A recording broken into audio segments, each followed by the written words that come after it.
Hey guys, Nina here, welcoming you to another reading from the Ladies of Horror Picture Prompt Monthly Challenge, hosted by Elaine Pascale on her channel, The Godmother of Horror. If you'd like to read along or read previously published pieces, please visit spreadingthewritersword.com or ladiesofhorror.com. In the meanwhile, enjoy the reading.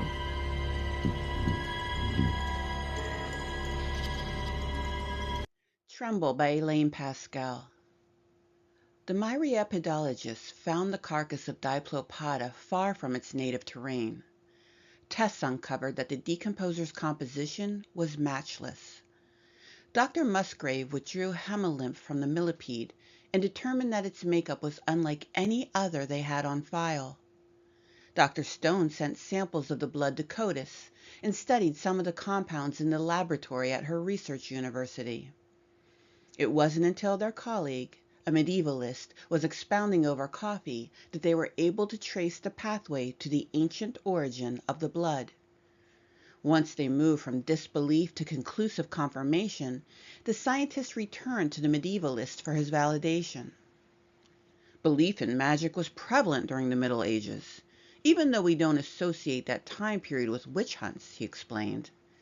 Science and magic were separated by the thinnest of lines, and what we might consider homeopathy today was accused of being magic then. The researchers were pleased that they were dating their findings correctly, but they still had difficulty wrapping their heads around what they had found.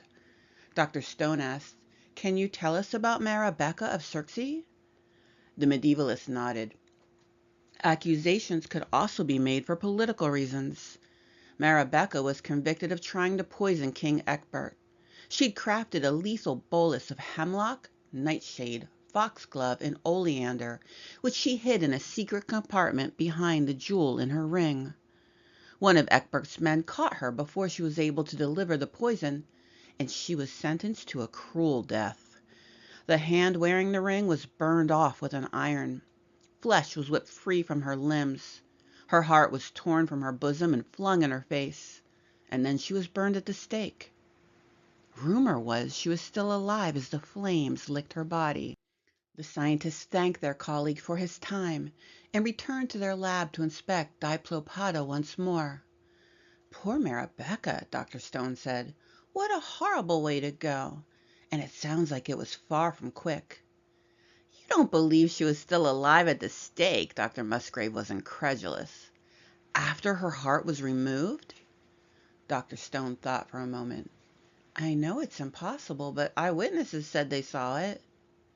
"So you're saying she was a witch?" Dr. Musgrave scoffed. "There's no such thing. Witches are an element of fairy tales." "I'm saying that the more I learn about the world, the less I truly know." "A witch," Dr. Musgrave laughed. "And her blood was carried along by—" He pointed to the millipede that lay inside its transport tube. "More than that. Our studies have concluded that the blood is a part of that creature. It's part of its DNA."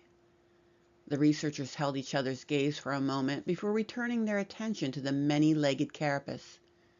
They would spend the remainder of their years questioning if they had overactive imaginations that day, or if they truly saw the long-dead millipede trembling.